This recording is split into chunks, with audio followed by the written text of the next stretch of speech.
you have not been lost, even if everything around you has felt unfamiliar, delayed, silent, or strangely undone. And I know how hard it is to keep breathing inside a season that refuses to explain itself.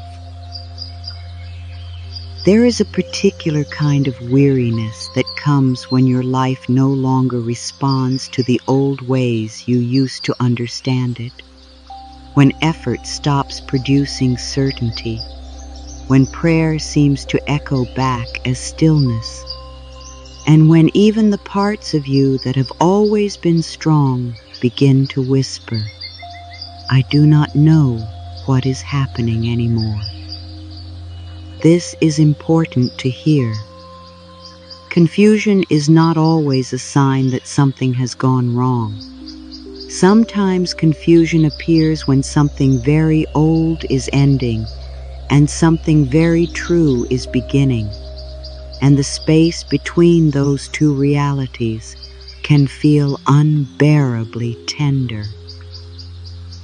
It can feel like standing in a doorway with no clear room behind you and no visible room ahead, holding your breath while your soul quietly rearranges the architecture of your life. You have been trying to make sense of what has shifted. You may have retraced conversations, studied patterns, searched for the lesson, questioned your timing, examined every choice, and wondered whether you missed something obvious along the way. You may have asked yourself if you are blocked, if you are broken, if you are being tested, or if you are simply tired beyond language. And somewhere in the middle of all of that searching, a deeper ache has likely emerged. The ache of not only wanting answers, but wanting relief from the uncertainty itself. Your heart already knows this. There are seasons that cannot be understood from the inside. There are chapters of becoming that do not arrive with neat explanations or reassuring timelines. They unfold the way dawn unfolds, gradually, quietly, without asking your permission, and without offering proof until the light is already here.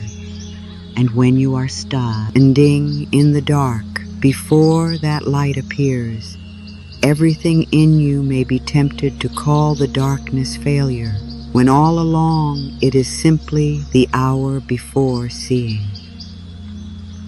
Have you noticed how quickly the mind turns mystery into emergency? How fast it begins to search for the fix, the interpretation, the plan, the hidden mistake? The mind is not wrong for trying to protect you. It has learned to equate clarity with safety and uncertainty with danger. So when life stops making immediate sense, the mind does what it has always done. It grasps harder. It reviews more. It imagines outcomes. It tries to build a bridge out of questions.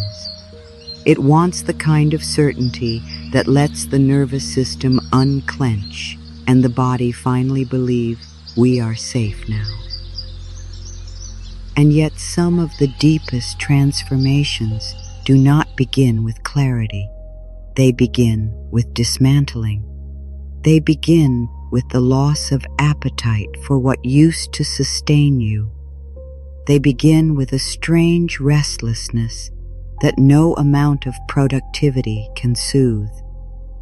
They begin with tears that seem to arrive from nowhere, with fatigue that feels almost sacred, with a quiet knowing that the life you have been living can no longer hold the fullness of who you are becoming. That kind of transformation is rarely efficient. It is rarely linear, and it almost never announces itself in language the mind immediately approves of. So if you have been sitting in a season where nothing makes sense, where pieces are falling away before new pieces have arrived, where your plans feel suspended and your heart feels unusually exposed, I want to sit beside you there for a while. Not to rush you out of this moment, not to hand you shallow comfort, not to tell you everything happens for a reason in the way people sometimes say it when they are uncomfortable with pain. I want to offer something steadier than that. I want to remind you that there is intelligence inside this process, even when you cannot yet name it. There is meaning moving beneath the surface, even when your human eyes cannot trace the full pattern. And there is a wisdom in you that is deeper than your fear, deeper than your timeline, deeper even than your need to understand everything before you continue. You are not imagining this. Something is changing. Something in you recognizes that the old way can no longer carry you. And while that recognition may not yet have given you practical answers, it has given you truth. That matters. Because truth often arrives before instructions do. Truth arrives first as a feeling, a loosening, a discomfort, a holy dissatisfaction, a grief for what no longer fits and only later becomes language you can share with the world. Let that settle for a moment. You are not late. You are not behind. You are not being punished by the silence. You are in process. And process, real process, often looks messy before it looks meaningful. There comes a moment in every deep transformation when your old way of making meaning stops working, and that moment can feel like the most frightening kind of silence. Not because nothing is happening, but because what is happening can no longer be interpreted by the patterns you used to trust. The old measuring tools fail. The old strategies lose their power. The old definitions begin to crack. You cannot motivate yourself in the same way. You cannot perform certainty in the same way. You cannot ignore your inner life in the same way. And because you have lived for so long inside structures that rewarded explanation, achievement, and visible progress, this new kind of silence can feel like absence when it is actually invitation. It is the invitation to meet yourself beyond performance, beyond control, beyond the identity that knew how to survive by always having a plan, always staying useful, always moving quickly, always translating pain into productivity before anyone could see how much it hurt. That identity may have served you beautifully for a very long time. It may have helped you build a life.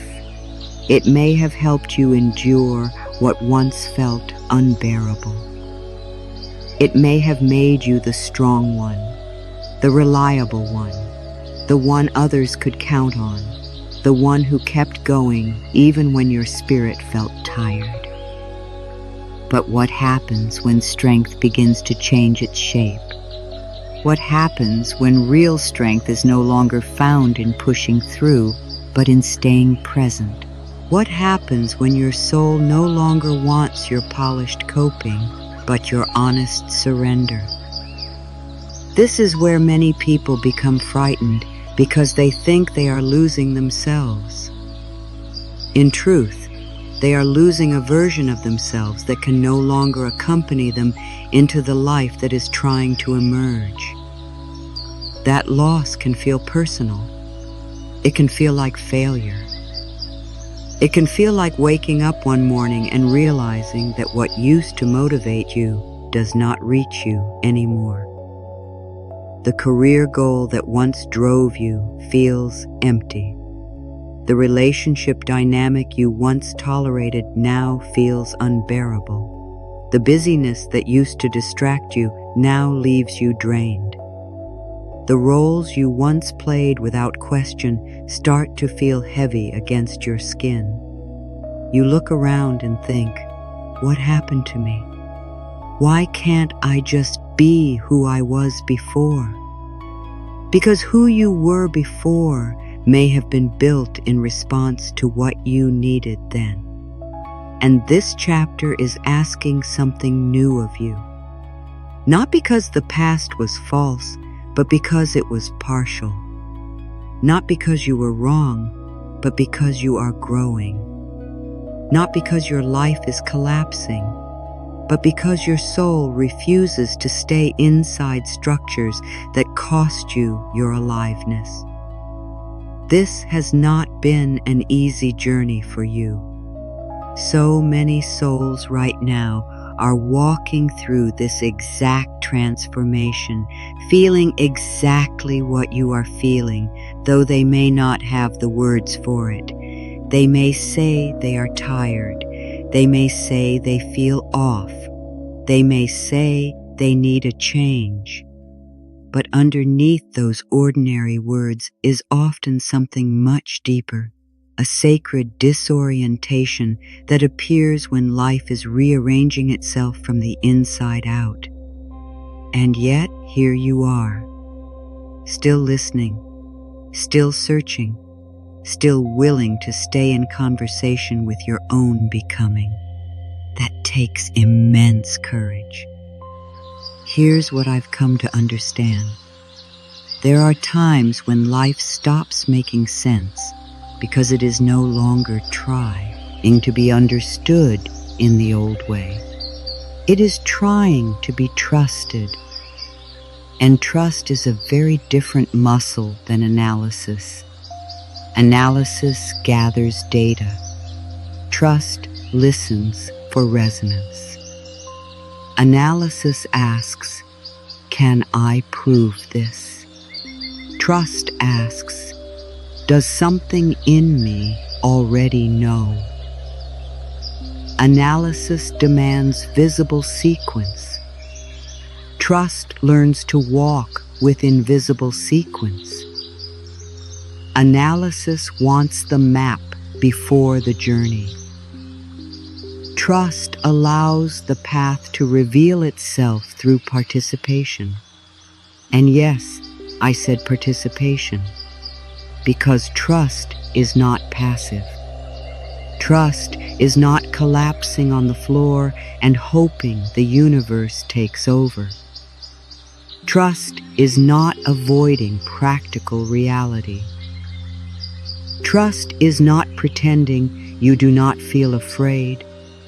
Trust is a living relationship between your inner knowing and your next honest step. It is the willingness to move with what is true even when the entire staircase is not visible. It is the courage to say, I do not understand everything, and I am still willing to remain open.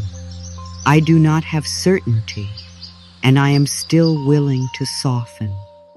I do not know what comes next, and I am still willing to believe that this moment contains intelligence I cannot yet see. That kind of trust is sacred because it does not depend on perfect conditions.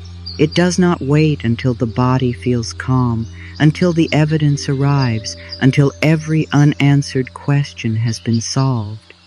It begins in the middle of trembling.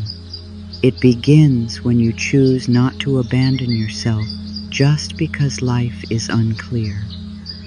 It begins when you stop using confusion as proof that you are unloved or unsupported or off path. It begins when you decide that mystery is not the opposite of guidance. Sometimes mystery is the very form guidance takes. You might notice your shoulders softening as you hear this, because something in you has been carrying the exhausting belief that if you do not understand the process, you cannot trust it. But consider the deepest rhythms of life. A seed does not understand the dark soil. A child does not understand how the body becomes adult. The sky does not explain the dawn before it arrives. So much of what is most natural in this world unfolds without immediate explanation, and still it unfolds with precision. Still it unfolds with timing. Still it unfolds according to a wisdom far older than the fearful mind. What if your life belongs to that wisdom too? What if this season is not punishing you or abandoning you, but loosening every structure that can no longer carry who you are becoming? What if what feels like delay is actually preparation? What if what feels like emptiness is actually space being cleared? What if what feels like the loss of identity is the release of identities that were never meant to last forever? And what if the deepest invitation of this moment is not to solve the mystery, but to stop fighting the transformation already underway? That question matters because resistance creates a second layer of suffering. The first layer is the actual uncertainty, the actual grief, the actual pause, the actual pain of not knowing. The second layer is everything the mind adds on top of it: the self-judgment, the impacts, the shame, the story that says, if I were more evolved, I wouldn't be struggling. If I were more aligned, I would know exactly what to do. If I were truly healing, this would feel better than it does. No, my love, healing does not always feel like relief while it is happening. Sometimes healing feels like losing your appetite for what once numbed you. Sometimes alignment feels like becoming unable to tolerate the life that used to keep you comfortable.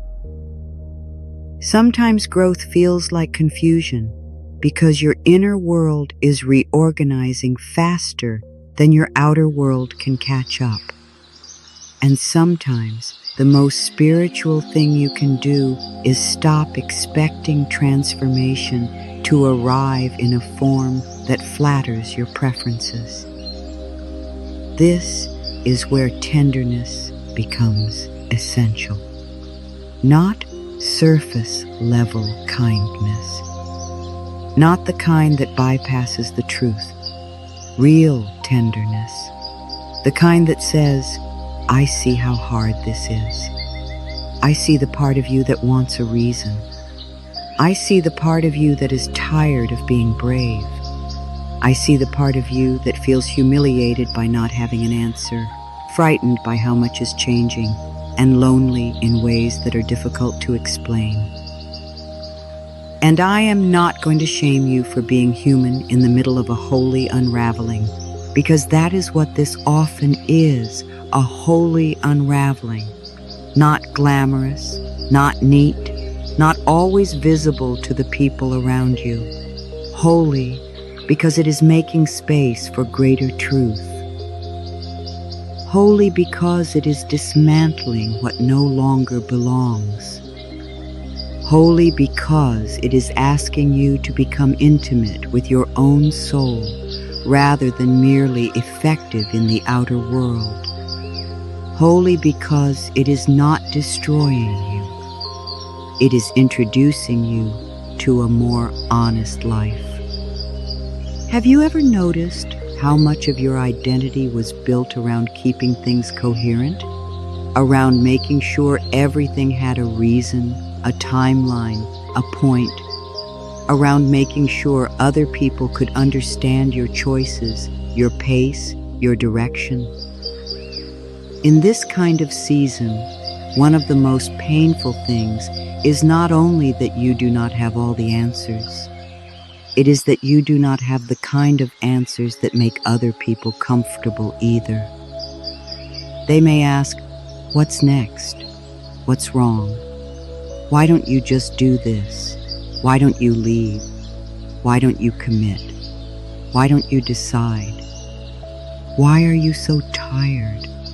Why can't you move on?"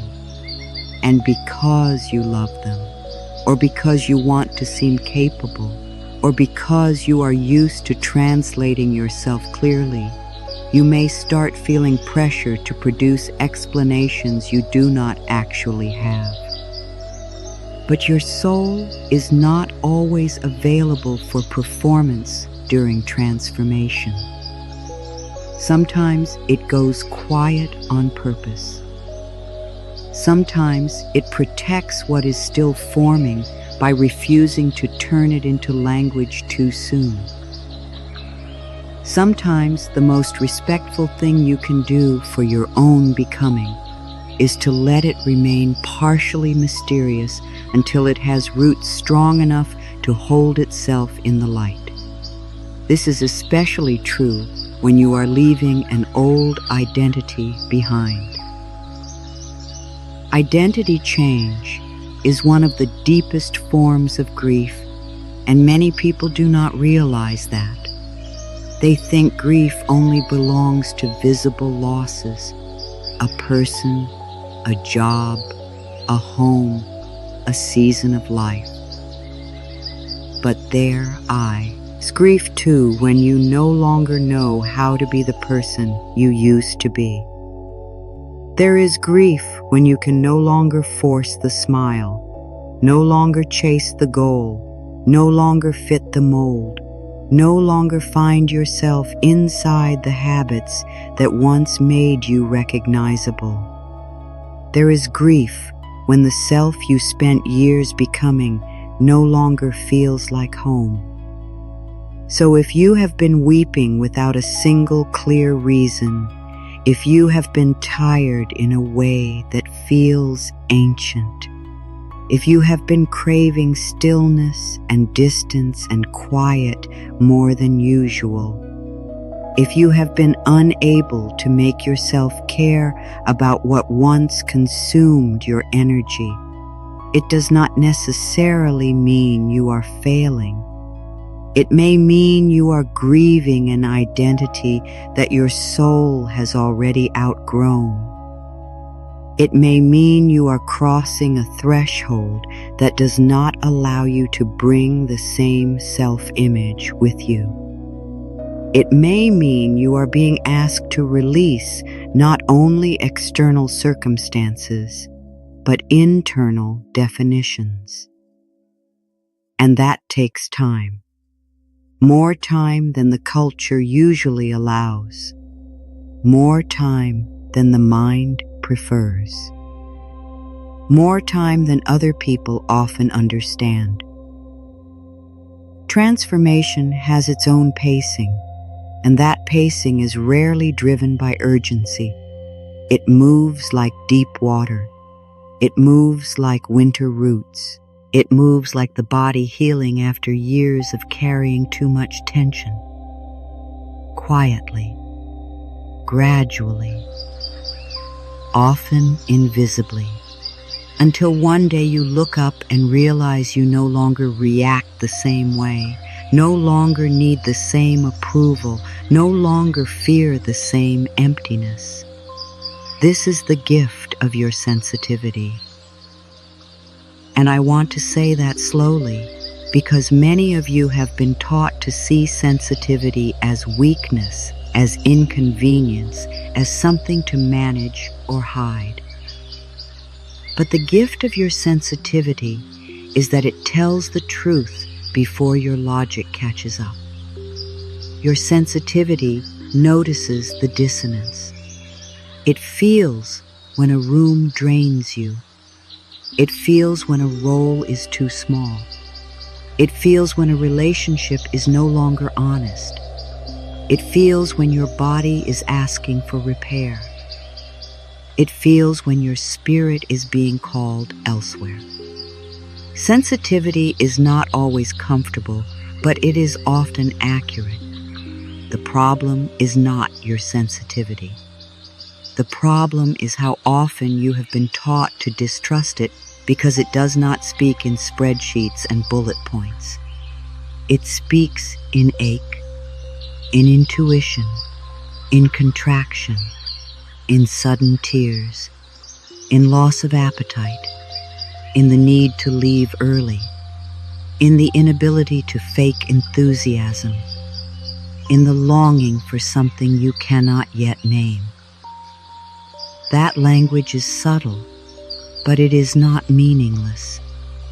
It is the language of the soul speaking through the body. And if you have been trying to silence that language because it makes your life less convenient, you may be discovering now that what is ignored does not disappear.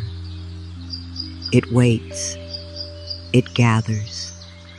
It returns with greater urgency. So perhaps this season that makes no sense is, in part, a season of listening again. Listening beneath the noise, beneath the pressure, beneath the expectations, beneath the old habit of overriding your own knowing in order to keep things moving. Because maybe life is not withholding clarity from you. Maybe it is protecting you from premature conclusions, so that you can hear something truer than the first answer fear would give. The mind wants timelines, proof, and reasons, while the soul often works like winter soil, quiet, hidden, and full of invisible preparation. Winter soil can look empty to anyone who does not understand what happens beneath the surface. It can seem lifeless. Nothing is blooming. Nothing is visibly progressing. Nothing is offering reassurance. And yet below that stillness, astonishing work is underway. Roots are stabilizing. Nutrients are gathering. Structures are strengthening. The visible field may appear barren while the invisible field becomes ready. Your life has seasons like that too. There are winters of the heart when your outer life appears still, stalled, unclear, or stripped back, and all the while your deeper life is gathering what it needs for the next expression of truth. This is difficult for people who have been conditioned to trust only what can be measured. If growth is not visible, they assume nothing is happening. If they cannot show progress, they assume they are failing. If the next chapter does not arrive on schedule, they assume they have missed it. But winter does not apologize for not looking like spring. It does not force blossoms in order to satisfy the impatient eye. It knows what is required in its own season. Can you imagine extending that same dignity to your own process? Can you imagine not demanding bloom from a part of your life that is still in the sacred dark of preparation? This is where trust becomes embodied, not as an idea you repeat, but as a way you relate to your own timing. Trust says, I will not call myself late because something is ripening invisibly. Trust says, I will not shame my stillness when stillness is what my soul requires. Trust says, I will not compare my winter to someone else's summer, and then use that comparison as evidence against my own worth. Trust says, I am willing to believe that unseen does not mean absent. That last sentence matters deeply. Unseen does not mean absent. Love is often unseen while it is working. Healing is often unseen while it is integrating. Cellular repair is unseen. The quiet shift in self-respect that changes what you will tolerate is unseen. The release of an old wound from the nervous system can be unseen long before your behavior reflects it. The moment your soul decides it can no longer betray itself may be unseen even to you at first. Yet all of these movements alter the entire course of a life. If you have been craving solitude intensely lately, it may be because your energy field is reorganizing itself and no longer has the capacity to entertain constant noise. If you have been feeling detached from things you once pursued with urgency, it may be because your values are becoming more honest. If you have been sensing endings before the visible ending arrives, it may be because your inner truth is moving ahead of the external circumstance. If you have been more emotional, more tired, more inward, more selective, it may be because life is teaching you to live in deeper alignment with your own essence. That does not make the season easy. Let us not pretend it does. Invisible preparation can feel incredibly vulnerable because there is nothing obvious to hold on to. You cannot point to a finished outcome. You cannot say, here, this proves the struggle was worth it.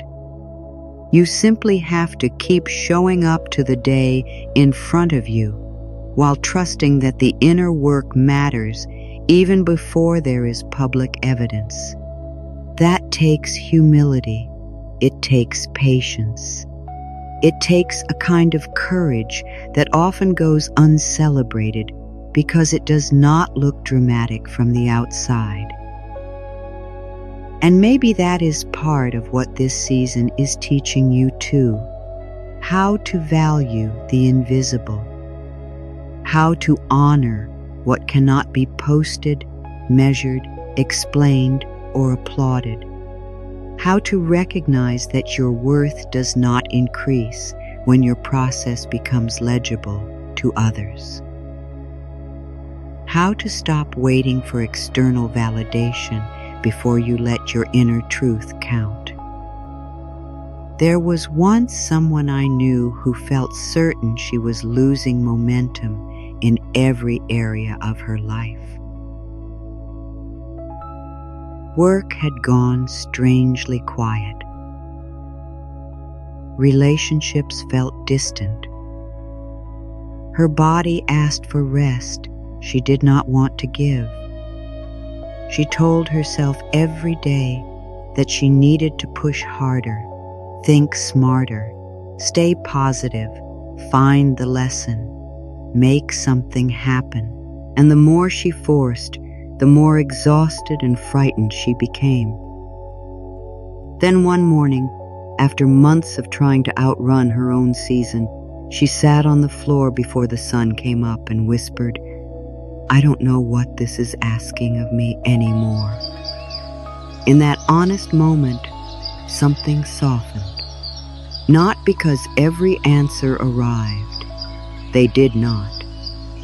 But because the war between her timing and life's timing finally paused.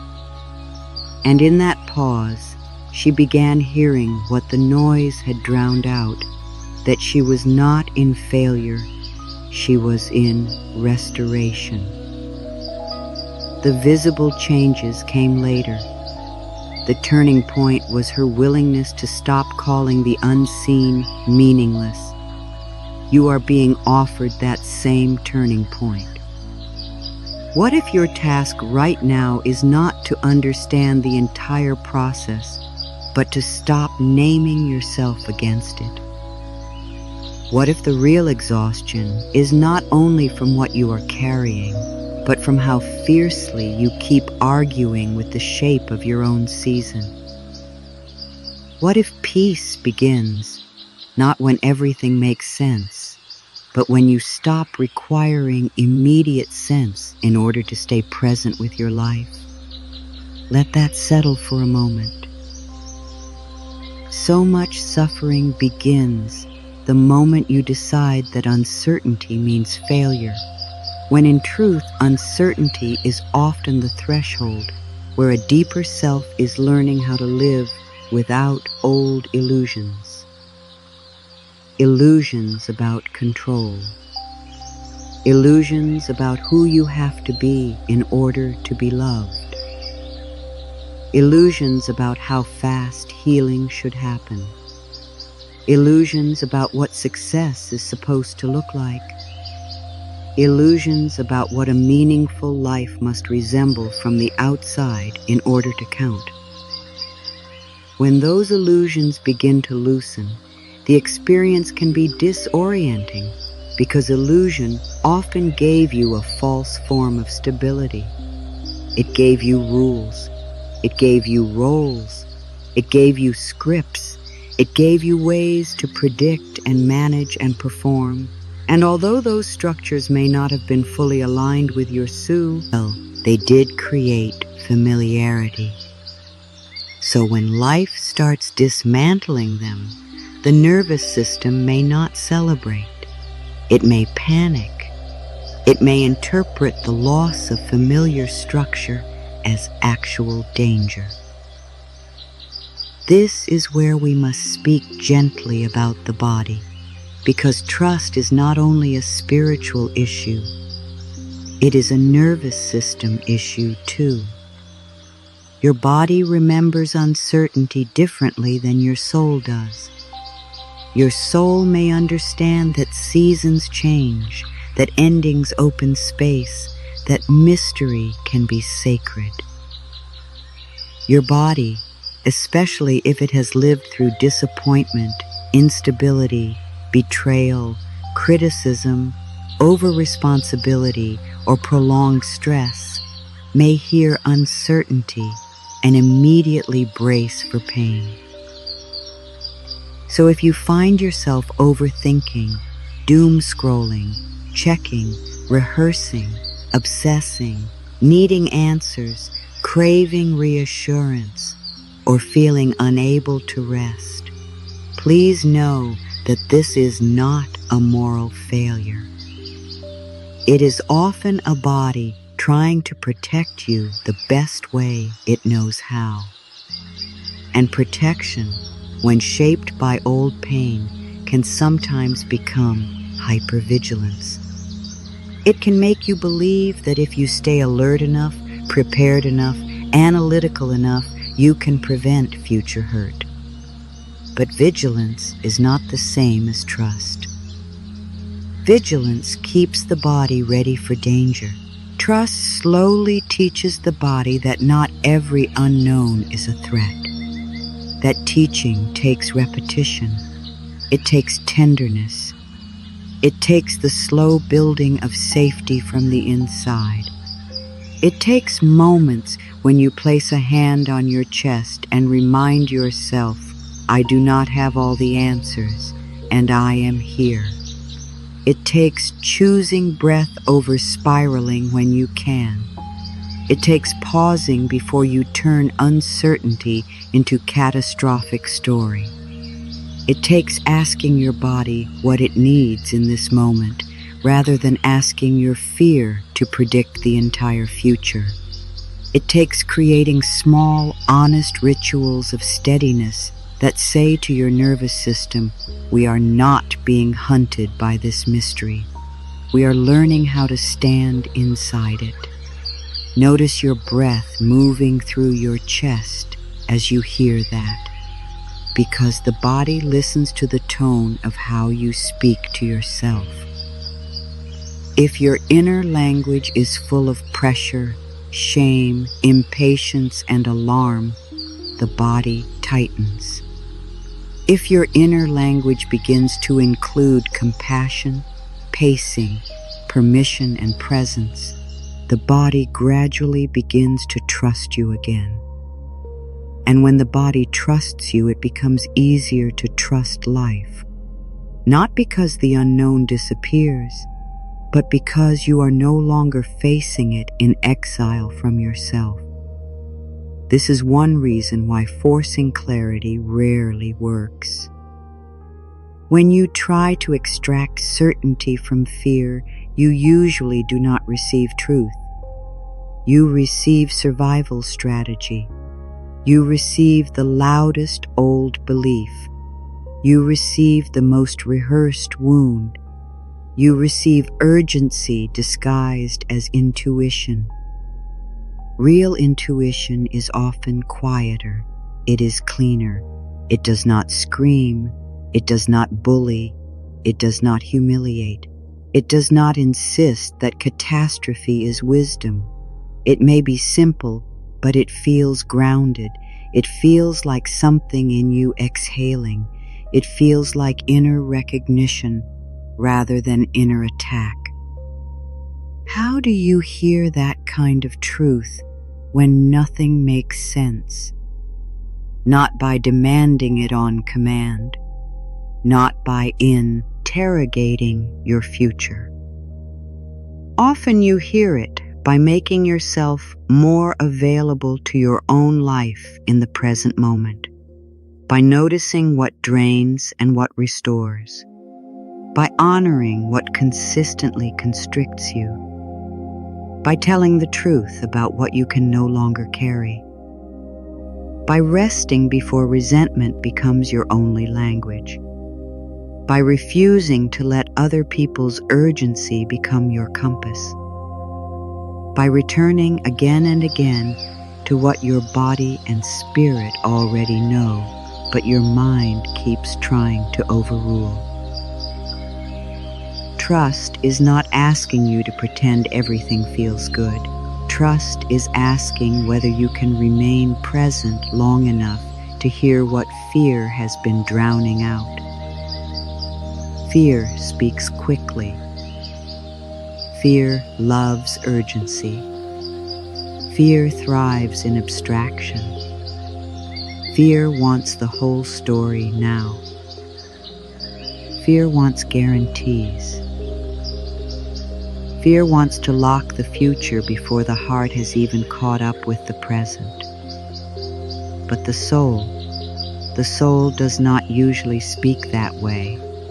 The soul might say, not this. The soul might say, rest. The soul might say, wait. The soul might say, tell the truth. The soul might say, you already know. The soul might say, not yet. The soul might say, stay with yourself here. And because those messages are simple, because they do not satisfy the mind's appetite for complete explanation, many people dismiss them. They keep searching for a more dramatic answer. They keep looking for a cosmic roadmap. They keep wanting the message that will solve the whole puzzle. Yet often the soul speaks one lantern step at a time, not because it is withholding, but because life is lived one honest step at a time. Your next true step matters more than your imaginary mastery of the entire future. This is where many people discover the difference between control and participation. Control wants to manage outcomes from a distance. Participation is willing to meet the living moment and respond truthfully. Control says, I will relax once the future obeys me. Participation says, I will bring my wholeness to what is here and let the path reveal itself through relationship. Control is rigid. Participation is alive. Control fears mystery. Participation learns from it. Have you noticed how every time you stop forcing something, a little more truth becomes available? Not always the whole truth, but enough. Enough to shift your breath, enough to change the next conversation, enough to tell you what to stop tolerating, enough to reveal what your body already knew, enough to help you move 1 inch closer to yourself. That is how many real transformations happen. Not all at once, not through a single breakthrough that solves everything forever, but through many moments of honest participation, many gentle no's, many small returns to self-respect, many decisions to rest before collapse, many choices to stop betraying your knowing just to preserve appearance. Many days of staying close to what is true, even when it feels less glamorous than certainty. If nothing feels the same anymore, it may be because you are not the same person you were 6 months ago. If your priorities are changing, it may be because your soul is asking for a different arrangement of energy. If your tolerance is lower, it may be because your self-abandonment is becoming more visible to you. If you are grieving without a neat reason, it may be because your heart is catching up with truths your deeper self has already recognized. And if you feel suspended between worlds, it may be because the old world is no longer your home, and the new one is still being built. This in-between place is sacred, though few people teach it that way. They teach manifestation at the beginning. They teach celebration at the end. But they often do not teach the hallway where you have left one room and have not yet entered another. The hallway where you can hear old doors closing behind you and cannot yet see what door will open ahead. The hallway where doubt grows loud because there is not enough evidence to soothe it. The hallway where you feel exposed because you can no longer pretend ignorance and cannot yet claim arrival. The hallway is a real place in the soul's life, and if you are there, I want you to know that the hallway has its own work. It is not dead space. It is not wasted time. It is where discernment sharpens. It is where dependency patterns become visible. It is where the nervous system learns new ways of being safe. It is where old identities loosen. It is where grief ripens into wisdom. It is where you discover whether your trust belongs to outcomes or to truth itself. This is why waiting seasons are not empty seasons. They are often seasons of refinement. They strip away what urgency once concealed. They show you what you reach for when you feel powerless. They reveal where you still bargain with your worth. They expose what you believe you cannot survive losing.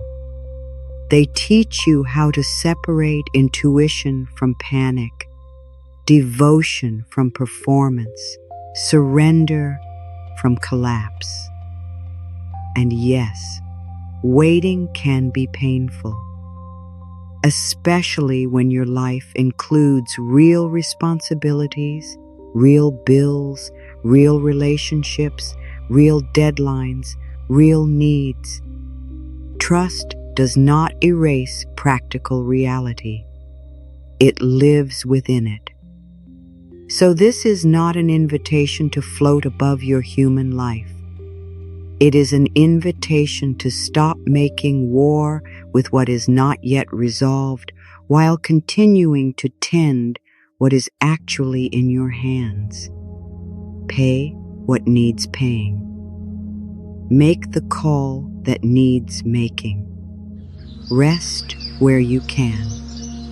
Tell the truth where you must. Ask for help when you need it.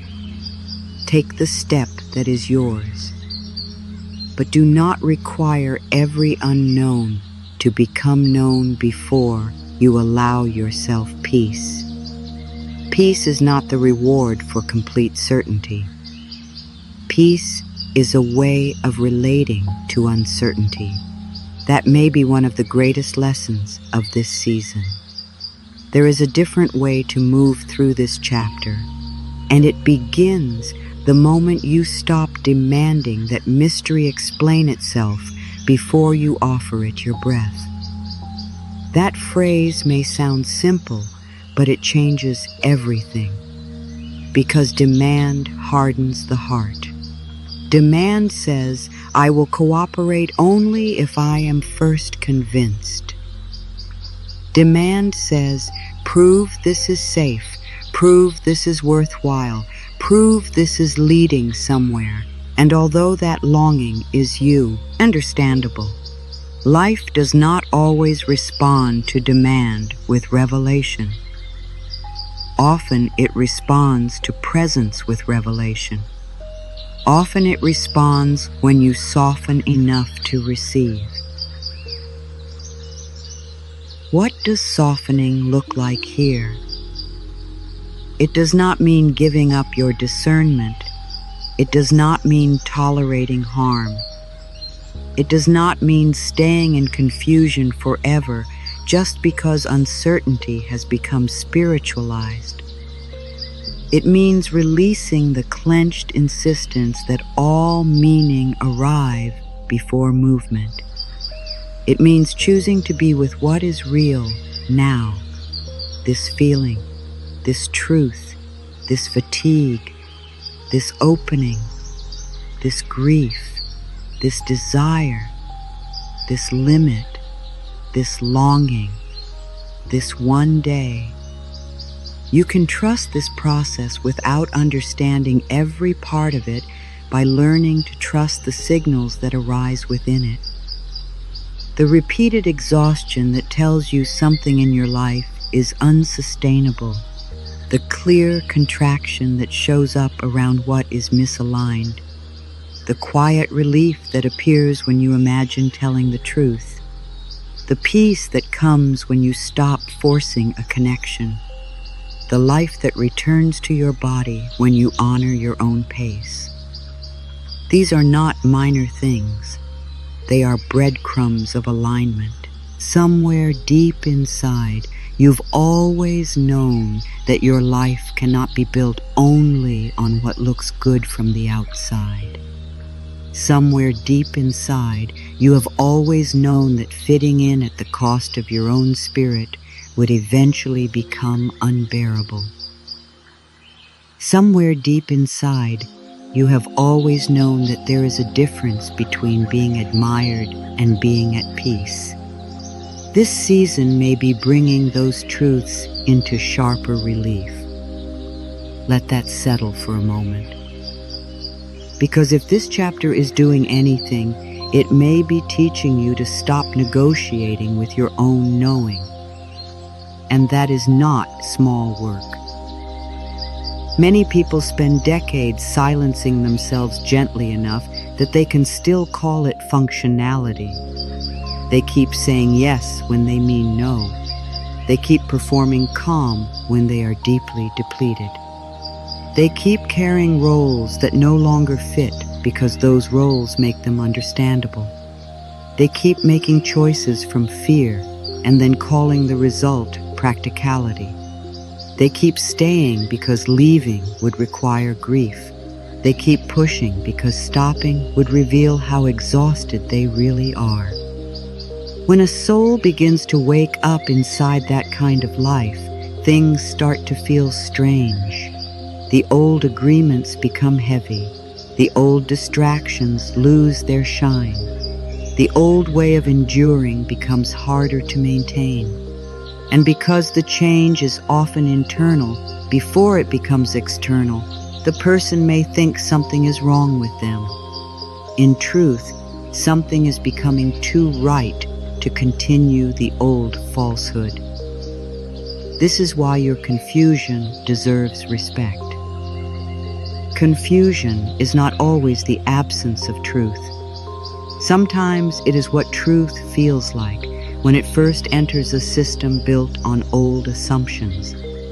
It disrupts, it unsettles. It makes things harder to categorize. It creates friction between what you have known and what you are now sensing. It shakes the frame. That does not mean it is unwise. It may be the beginning of wisdom. The gift of your sensitivity, the very thing you thought made you weak, is precisely how you will transform everything you touch. Because sensitivity, when no longer shamed, becomes discernment. It becomes intimacy with reality. It becomes the ability to detect what is life-giving and what is life-draining. It becomes the courage to stop living numb. It becomes the pathway by which your soul can guide your life with much greater honesty. Of course, this does not happen all at once. There are layers, there are returns. There are days when you trust and days when you grasp. There are mornings when the mystery feels sacred and evenings when it feels unbearable. That is normal. Trust is not a permanent emotional state. It is a practice of returning. Returning to breath, returning to truth, returning to presence, returning to the understanding that your worth does not disappear when answers do. This hasn't been an easy journey for you. Perhaps you have been carrying more than other people realize. Perhaps you have been smiling while quietly dismantling entire inner worlds. Perhaps you have been meeting daily responsibilities while grieving what no longer fits. Perhaps you have been trying to appear steady while your spirit rearranges itself in ways that few can see. So let us honor the magnitude of that. Let us not reduce this to a self-help slogan. Something real is happening here. Something costly. Something beautiful. Something that deserves reverence, not impatience. One of the most helpful questions you can ask yourself in seasons like this is not, how do I force clarity? But what is this season making impossible for me to ignore? That question shifts the whole field. Because instead of chasing abstract certainty, you begin noticing the truths already present.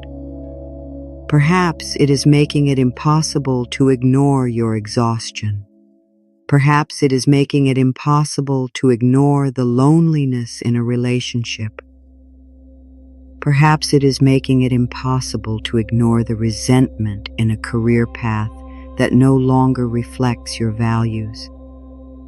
Perhaps it is making it impossible to ignore the part of you that is hungry for quiet, beauty, slowness, depth, devotion, honesty, or rest. Those are not inconveniences, they are revelations. There's something happening during these seasons that many people do not talk about. But first, You need to understand this. A life built on old adaptation often cannot transform merely by adding new ideas. It has to become unable to continue in the same way. The body has to lose appetite. The heart has to become restless. The soul has to withdraw energy from what is false. Otherwise, change remains intellectual. So the discomfort you feel may not be evidence that life is against you.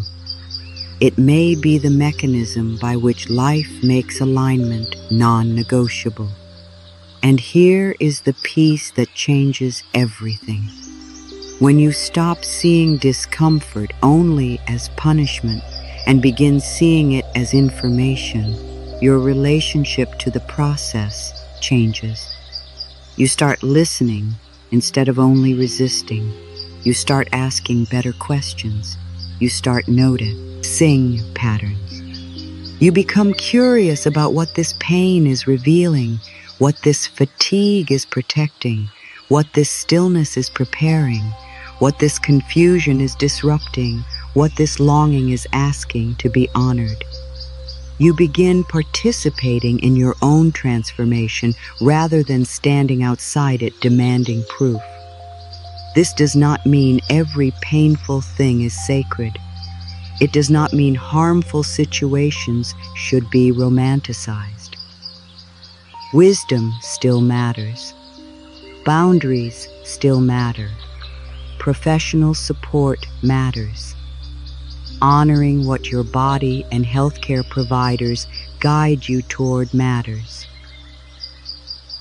Trust is not naivete, but within the wide range of ordinary human uncertainty, the waiting, the growing, the grieving, the changing, there is tremendous power in learning how to ask, what is this moment teaching me about what can no longer continue as it has been? If you have felt tired in ways that sleep does not fix, detached from things that once mattered, or drawn to stillness you cannot justify, something important is already shifting beneath the surface. This kind of tiredness is not always solved by more discipline. Sometimes it is the exhaustion of carrying identities that require too much self-division. Sometimes it is the fatigue of performing versions of yourself that the soul no longer endorses. Sometimes it is the body's way of lowering the volume on outward activity so you can finally hear the inward truth. There is a kind of exhaustion that says you need a weekend. And there is another kind that says the way you are living must change. Learning the difference is part of awakening. The second kind often confuses people because it does not respond to the old remedies.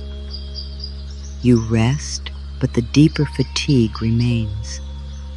You take time off, but your spirit still feels heavy. You try to inspire yourself, but the old motivations no longer reach you. That does not always mean something is medically wrong, though honoring professional care when needed is important. It may also mean that your exhaustion is existential, relational, spiritual. It may be telling you that energy is no longer available for what costs you too much inner honesty. That is why rest in these seasons becomes more than sleep. Rest becomes honesty. Rest becomes the refusal to keep forcing what your soul has already released. Rest becomes choosing not to over-explain your limits. Rest becomes stepping back from environments that keep you dysregulated. Rest becomes feeding your body with gentleness instead of using productivity as a form of self-worth. Rest becomes saying no before collapse says it for you. Can you feel the difference there? Rest is not the opposite of growth. Sometimes it is the condition growth requires. The culture often celebrates expansion in visible form, more output, more goals, more certainty, more motion. But the soul often expands through simplification, through subtraction, through letting the nervous system stop living on edge, through unclenching, through becoming available again to subtle joy, clear desire, natural pacing, and embodied truth. This may be why so many people fear stillness. Stillness reveals. Stillness removes distraction. Stillness lets you hear what constant movement once covered. Stillness may show you that you are lonelier than you thought, angrier than you admitted, sadder than you realized, more tired than you allowed yourself to be. But stillness also makes room for what noise blocks: intuition, relief, grief that can finally move, desires that are finally honest, and a more faithful relationship with your own soul. What if your longing for stillness is not laziness, not stagnation, not avoidance, but devotion? What if the part of you that wants to step back is not failing to keep up, but finally refusing to outrun itself? This is where a new kind of self-respect begins. Self-respect is not only how you let others treat you. It is also how you treat your own signals. Do you honor your tiredness, or do you negotiate with it until you resent your life? Do you listen when your spirit recoils, or do you override it in the name of being reasonable? Do you tell the truth about what drains you, or do you keep spiritualizing your self-abandonment as patience and maturity? These are tender questions. They are not meant to shame you. They are meant to bring compassion to patterns that may have become normal. Because one of the quiet tragedies of adult life is how easily chronic self-betrayal can begin to feel ordinary. You get used to it. You call it responsibility. You call it loyalty. You call it strength. And then one day, your body, heart, or soul begins refusing the arrangement. And you experience the refusal as breakdown when it may actually be integrity returning. Integrity returning. Let that land fully. Integrity is not moral perfection. It is wholeness. It is the state in which your inner truth and outer life are no longer at war. That is what so many people are aching for beneath all the surface language. Not just success, not just healing, not just answers. Integrity. The relief of no longer living divided against oneself. The peace of not having to leave your own body in order to keep your life functioning. The quiet dignity of being able to say, this may not all be resolved, but I am no longer abandoning what I know. When you begin moving toward that kind of integrity, life can become temporarily more confusing because the false clarity of old patterns disappears before the grounded clarity of new alignment is fully established. That is the threshold. And thresholds require patience. They require reverence. They require the humility to let the old crumble without demanding immediate replacement. You are not being asked to enjoy every part of this threshold. You are being asked to trust that it has purpose. And that trust grows not in dramatic declarations, but in daily relationship. In how you speak to yourself when fear rises. In whether you let one uncertain morning define your whole story. In whether you remember that there is more happening in you than what is visible by noon. In whether you offer your body compassion when it cannot go at yesterday's pace. In whether you stop eating confusion like a verdict. Confusion is a passage. Fear is information. Fatigue is communication. Longing is guidance. Stillness is intelligence. Grief is movement. Delay is not always denial. Silence is not always abandonment. These are the deeper languages of a soul in process. There is another layer here too, the loss of the fantasy that life will always make sense while you are living it. This fantasy is subtle, but many people carry it. They believe that if they are trying hard enough, healing enough, aligning enough, then life will become coherent in a way that prevents deep uncertainty. They imagine that spiritual maturity will spare them from liminal seasons.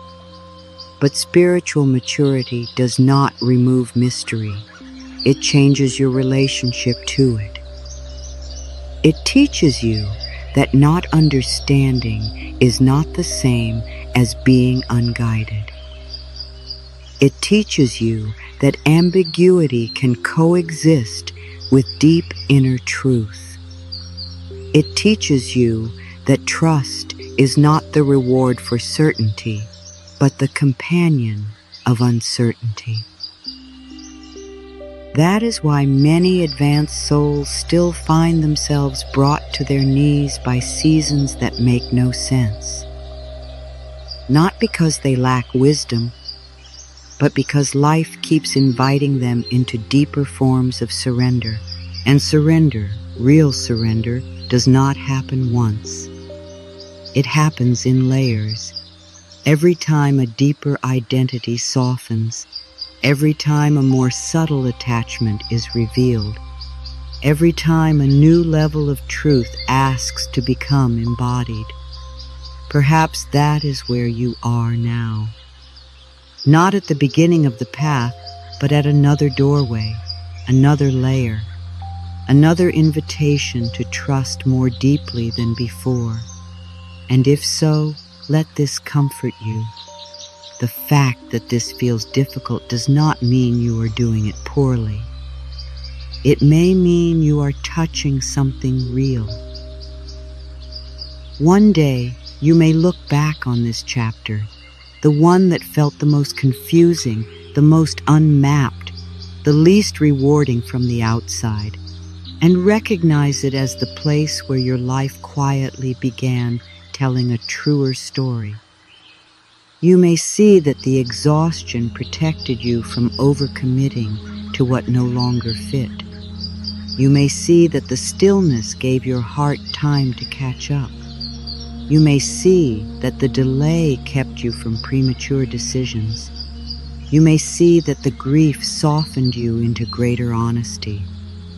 You may see that the silence taught you to hear yourself. You may see that what made no sense at the time was not meaningless at all.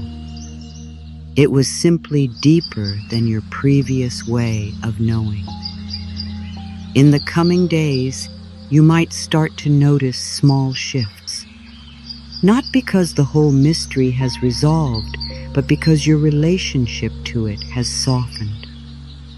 You may notice less urgency to explain yourself. You may notice greater sensitivity to what depletes you. You may notice a cleaner no. You may notice that rest no longer feels like failure. You may notice that a decision becomes clearer not through force, but through repeated inner recognition. This is how trust often grows, quietly, through accumulated moments of honoring what is real.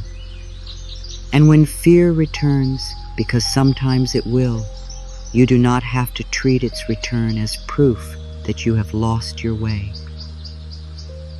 Fear can revisit. Doubt can revisit.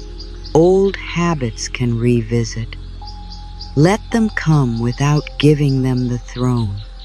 You can say, I know you are trying to protect me, and I am choosing not to build my whole life from this moment of fear. That is trust too, not the absence of fear, but the refusal to let fear become your only interpreter. You might place a hand over your heart and another over your belly when the confusion rises. You might say to yourself, this is a moment, not my whole future. You might remind your body, we do not need to solve everything tonight. You might breathe in slowly and let the exhale lengthen. You might step outside and let the sky remind you that life holds enormous processes without rushing them. You might return to one true thing you know right now. I am tired. I need honesty. I cannot keep doing this the same way. I need gentleness. I am not available for self-betrayal. I do not yet know the whole path, and this next step is clear. These small returns matter. They are not insignificant. They are how trust becomes embodied. Grand spiritual ideas become real only when they can live inside an ordinary Tuesday, inside a difficult conversation, inside a night of uncertainty, inside a body that is still learning safety, inside a life with practical demands and unfinished answers. So let us speak about ordinary days, because so much transformation is won or lost there. On ordinary days, the mind may still want to dramatize the unknown. It may still tell you that because the larger path is unclear, everything is precarious. But ordinary days offer a different kind of wisdom. Eat something nourishing, drink water, return the message you need to return. Step away from what spikes panic. Rest before you become unrecognizable to yourself. Speak truth in increments if full truth feels too large. Create one pocket of beauty. Sit in the car with the engine off for a moment longer. Put your bare feet on the ground if you can. Let your life be held by small acts of devotion while the larger meaning continues ripening. This is not avoidance. This is embodiment. Embodiment says, I live here now, in this breath, in this body, in this day. Embodiment understands that trying to solve an entire life from a dysregulated state usually creates more suffering. So it begins close.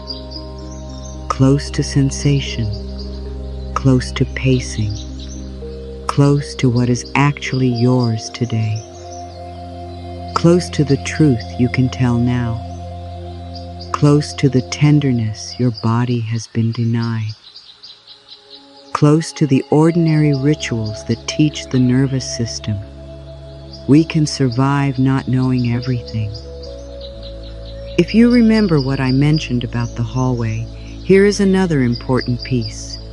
Hallways are crossed by walking, not by solving. You cross them through participation, through daily acts of honesty, through not turning back simply because the old room was familiar, through not collapsing simply because the new room is not visible yet, through breath, through presence, through a repeated loyalty to what your soul has already made impossible to ignore. That might mean ending a habit of overfunctioning. It might mean allowing people to be disappointed when your truth no longer matches their expectations. It might mean waiting longer than your ego prefers before making a major decision, because you sense that more clarity is still ripening. It might mean leaving sooner than your fear wants, because your body is already clear. It might mean accepting that some questions cannot yet be answered because you are meant to live into them rather than solve them from a distance. To live into a question, there is deep wisdom there. Some questions are not puzzles, they are doorways. Who am I becoming? What kind of life can my nervous system actually thrive in? What do I want when I am no longer trying to impress anyone? What have I been calling patience that is actually fear?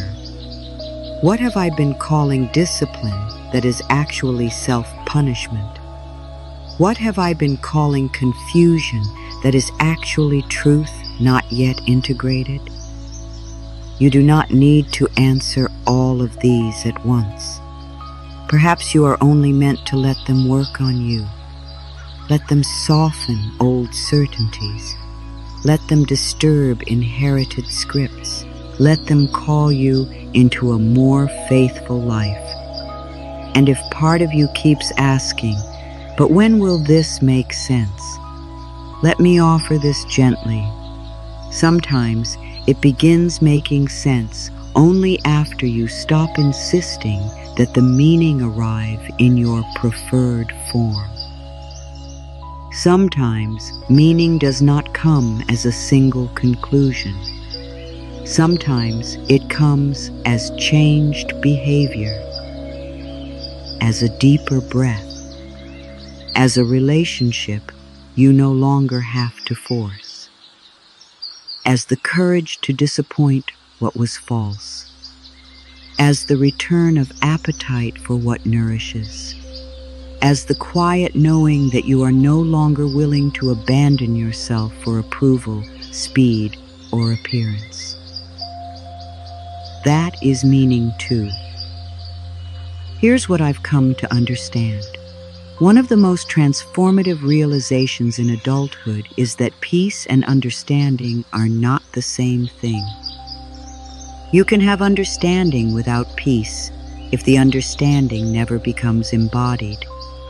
And you can have a surprising degree of peace without full understanding when your spirit has learned how to stop fighting reality.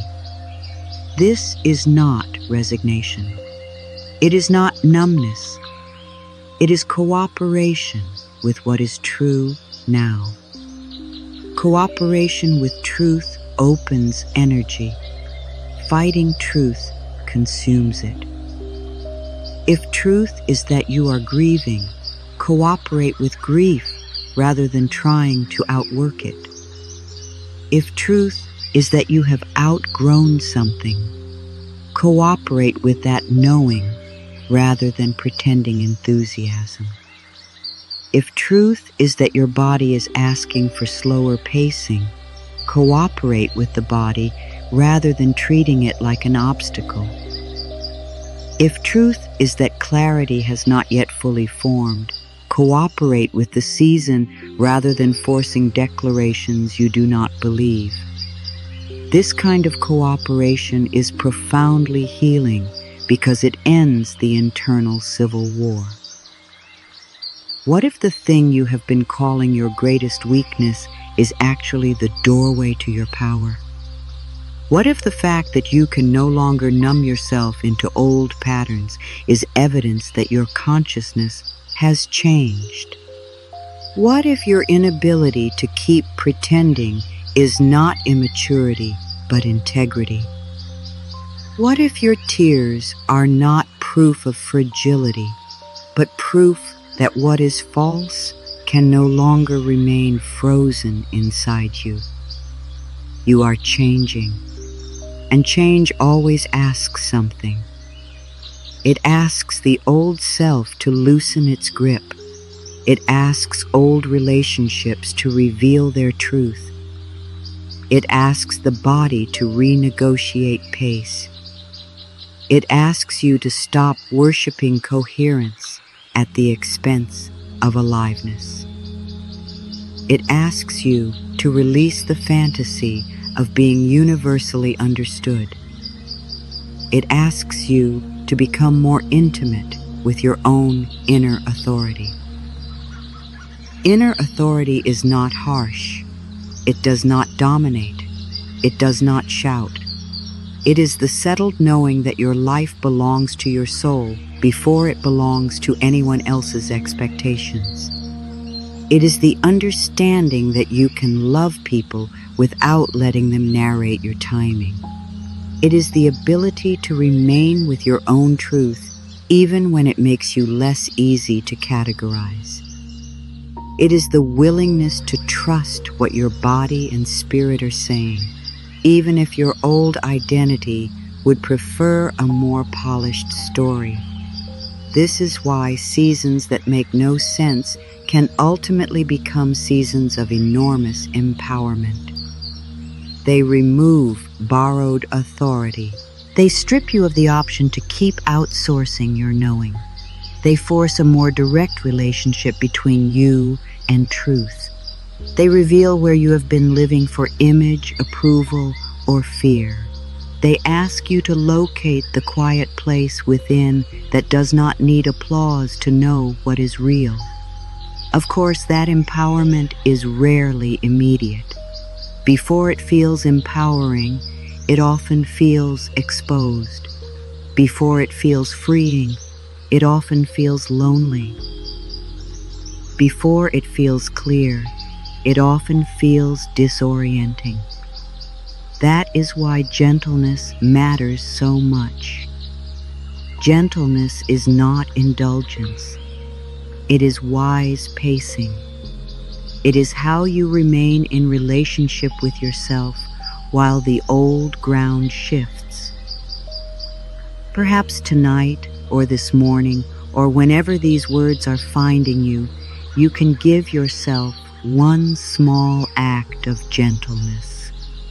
Not because you have earned it through perfect coping, not because the process is finished, but because you are in it, because you are carrying a lot, because becoming requires kindness, because your body has heard enough urgency, because your heart has worked hard to keep going in the absence of clear reassurance, because tenderness is not a reward at the end of healing.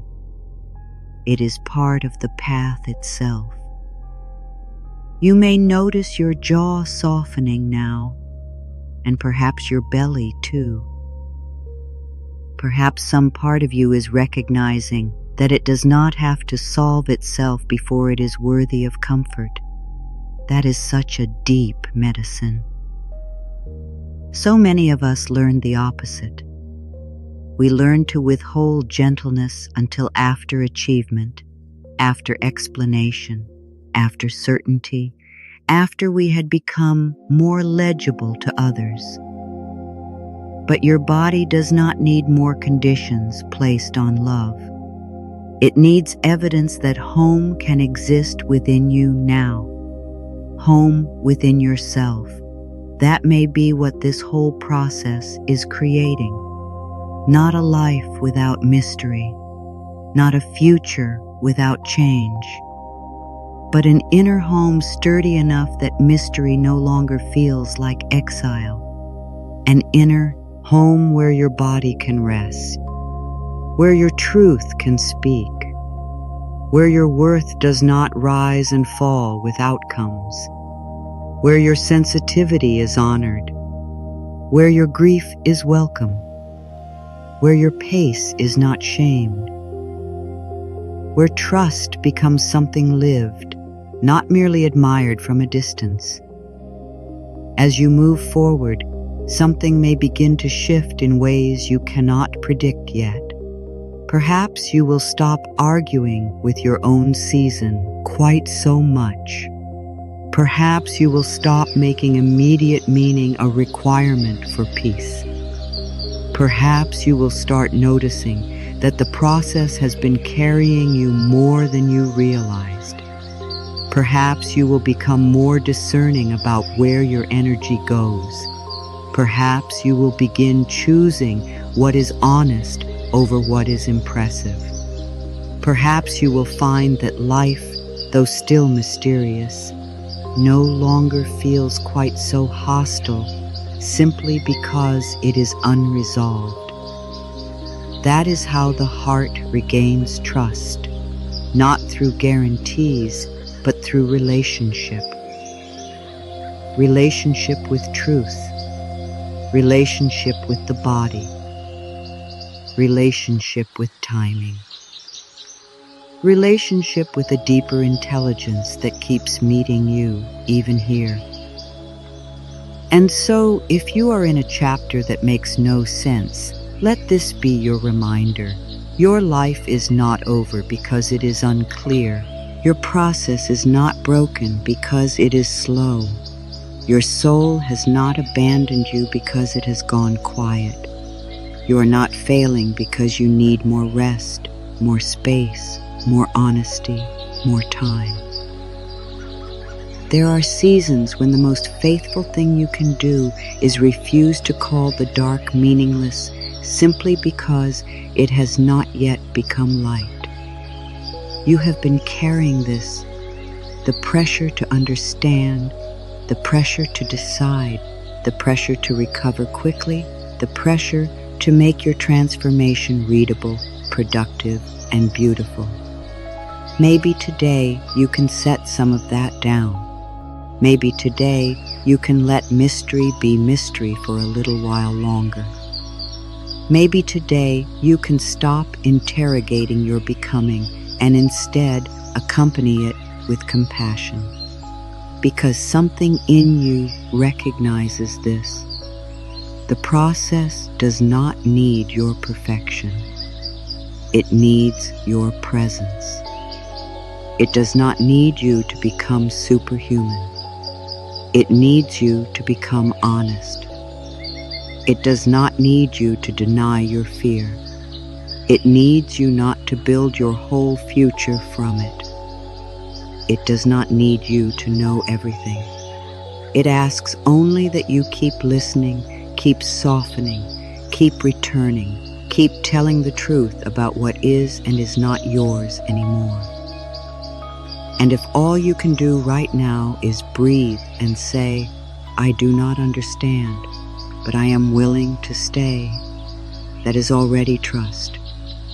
If all you can do is stop punishing yourself for the season you are in, that is already trust. If all you can do is rest instead of forcing, tell the truth instead of performing, pause instead of panic, wait instead of betraying your knowing, that is already trust. Nothing about that is small. It may not look dramatic from the outside, but inwardly, it is everything.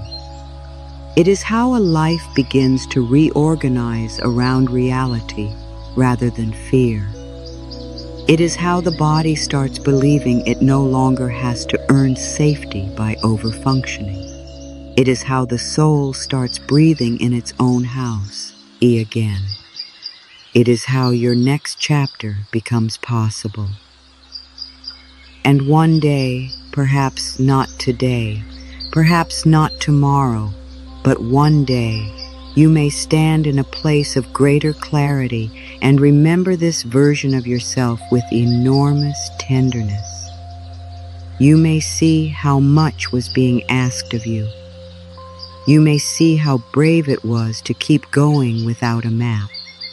You may see how holy it was to remain open when nothing made immediate sense.